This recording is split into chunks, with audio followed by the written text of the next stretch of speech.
শ্রোতা বন্ধুরা, তত্ত্বচানের পঞ্চম পর্বে আপনাদের সবাইকে স্বাগতম। দুপুরের খাওয়া দাওয়া।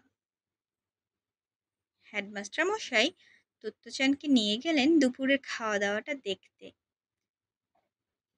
আমরা ট্রেনের ভিতরে খাই না, উনি ওকে বুঝিয়ে বললেন। খাওয়া হয় হল ঘরে। খানিক আগে যে পাথরের সিঁড়ি বেয়ে উঠে তত্ত্বচান অফিসে গিয়েছিল, তারই মাথায় হল ঘরটা।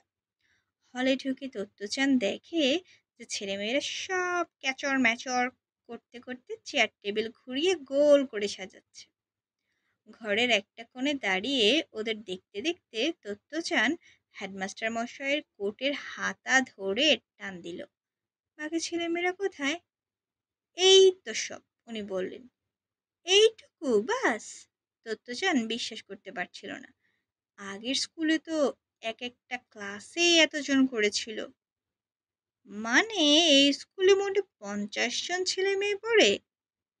ঠিক তাই, হেডমাস্টার মশাই বললেন। তত্ত্বচান ভাবল, এই স্কুলের সব কিছুই দেখছি অন্যরকম। সবাই বসবার পর হেডমাস্টার মশাই বললেন, কই দেখি, সবাই সাগর থেকে পাহাড় থেকে কিছু কিছু জিনিস এনেছে তো? হ্যাঁ, সব টিফিন বাক্স খুলতে খুলতে চিৎকার করে উঠল। দেখি কি এনেছো, বলে হেডমাস্টার মশাই ঘুরে ঘুরে সবার টিফিন বাক্সের ভেতরে কি কি আছে তা দেখতে লাগলেন। সবাই তো হেসে কুটিকুটি হচ্ছিল। কি সব কাণ্ড! তত্ত্বচান মনে মনে ভাবল। সাগর থেকে পাহাড় থেকে এর মানেই বা কি কে জানে। এই স্কুলে সবই অন্যরকম, সবকিছুতেই মজা। স্কুলের দুপুরের খাওয়া দাওয়া যে এত মজার হতে পারে ও ভাবতেই পারেনি। কাল ও যে এখানে বসে ওর বাক্স খুলে হেডমাস্টার মশাইকে সাগর থেকে পাহাড় থেকে কিছু কিছু জিনিস আছে কিনা তা দেখাবে, এ কথা ভাবতেই ওর এত আনন্দ হচ্ছিল যে ওর নেচে উঠতে ইচ্ছে করছিল। ঘুরে ঘুরে সবার টিফিন বাক্সের ভিতরে কি আছে দেখছিলেন হেডমাস্টার মশাই। আর ওর কাঁধের উপরে দুপুরের রোদ এসে গায়ে এলিয়ে দিয়েছিল। নতুন স্কুল শুরু হলো। এখন তুমি এই স্কুলের ছাত্রী হয়ে গেলে। হেডমাস্টার মশাইয়ের এই কথা বলবার পর থেকে তত্ত্বচানের আর যেন তর ছিল না। কখন রাত শেষ হবে, কখন নতুন দিন আসবে, ও অধীর হয়ে তার অপেক্ষা করছিল। এমনিতে ওকে সকালবেলায় ঘুম থেকে তুলতে মায়ের বেশ কষ্ট করতে হতো, কিন্তু আজ ও সবার আগে সব তাড়াতাড়ি উঠে তৈরি হয়ে অপেক্ষা করছিল পিঠে স্কুলের ব্যাগটা ঝুলিয়ে রওনা দেবার জন্য। বাড়ির মধ্যে রকিরই সবচেয়ে বেশি সময়ের জ্ঞান। ওদের জার্মান শেপার্ড কুকুর রকি, সে এতক্ষণ খানিক সন্দেহের চোখে তত্ত্বচানকে লক্ষ্য করছিল।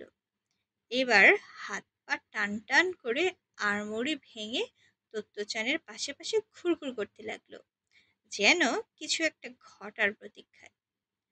মায়ের আজ অনেক কাজ।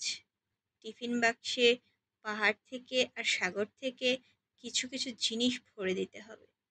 তারপর তত্ত্বচানের ট্রেনের পাশটা একটা প্লাস্টিকের মোড়কে ভরে মোটা একটা সুতো দিয়ে মালা করে ওর গলা থেকে ঝুলিয়ে দিলেন, যাতে ও হারিয়ে না ফেলে।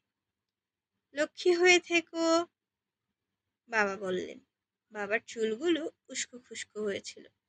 নিশ্চয়ই, তত্ত্বচান জুতো পরতে পরতে বলল।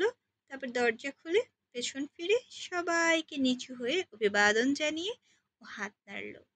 যাচ্ছি, টাটা। তত্ত্বচানকে বেরিয়ে যেতে দেখে মায়ের চোখে জল ভরে এলো। এই টকবগে ছোট্ট মেয়েটা, যার ভেতরে এত ফুর্তি, যে এত লক্ষ্মী হয়ে রওনা দিল, বেচারা তাকেই একটা স্কুল থেকে তাড়িয়ে দিয়েছে। এটা তো ভাবাই যায় না। এবার যেন সব ভালো মতন চলে। হে ঈশ্বর, এবার যেন কোনো গোলমাল না হয়। পর মুহূর্তে তত্ত্বচানকে গলা থেকে টিকিটটা খুলে রকির গলায় ঝুলাতে দেখে মা প্রমাদ গুনলেন। না বাবা, কিছু বলবো না। এই ভেবে মা অপেক্ষা করতে থাকলেন মেয়ে এবার কি করে তা দেখার জন্য। মালাটা রকির গলায় ঝুলিয়ে দত্তযান ওর সামনে উবু হয়ে বসে বলল, দেখলে তো, এটা মোটেও তোমার মাপে ঠিক হচ্ছে না। টিকিটের মালাটা রকির গলা থেকে ঝুলে মাটিতে লুটাচ্ছিল। এটা তোমার টিকিট নয়, এটা আমার, বুঝতে পারছো তো? ওরা তো তোমাকে ট্রেনে উঠতেই দেবে না, তবে তোমাকে ওরা স্কুলে যেতে দেবে কিনা সে কথাটা আমি হেডমাস্টার মশাই আর স্টেশনের ওই ভদ্রলোককে জিজ্ঞেস করব, ঠিক আছে? প্রথমটায় রকি কান খাড়া করে তত্ত্বচানের কথা শুনছিল।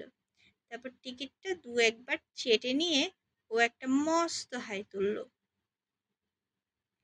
রেলগাড়ি ক্লাসগুলো তো চলে না, চুপচাপ দাঁড়িয়ে থাকে, তাই ওতে চড়তে তোমার টিকিট লাগবে বলে মনে হয় না। কিন্তু আজ তুমি বাড়িতে থেকে আমার জন্য অপেক্ষা করো, কেমন? রকি রোজই দত্তচানের সঙ্গে সঙ্গে ওর আগের স্কুলের গেট পর্যন্ত গিয়ে ফিরে আসতো। আজও তেমনি অপেক্ষা করছিল। দত্তচান রকির গলা থেকে টিকিটটা খুলে সাবধানে নিজের গলায় ঝুলিয়ে নিল। আবার মা আর বাবাকে হাত নেড়ে বলল, যাচ্ছি আমি।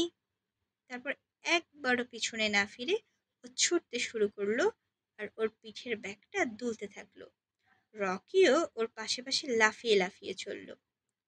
স্টেশন আর ওর পুরনো স্কুল একই পথে পড়তো, তাই রাস্তায় অনেক চেনা কুকুর, বেড়াল আর পুরনো স্কুলের অনেক ছেলেমেয়ের সঙ্গে ওর দেখা হলো।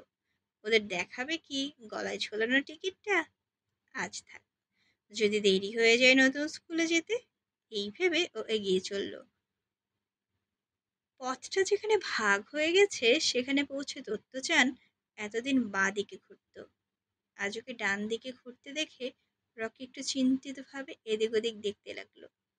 দত্তচান ততক্ষণে স্টেশনের গেটে পৌঁছে গেছে, কিন্তু আবারও রকির কাছে ফিরে এলো।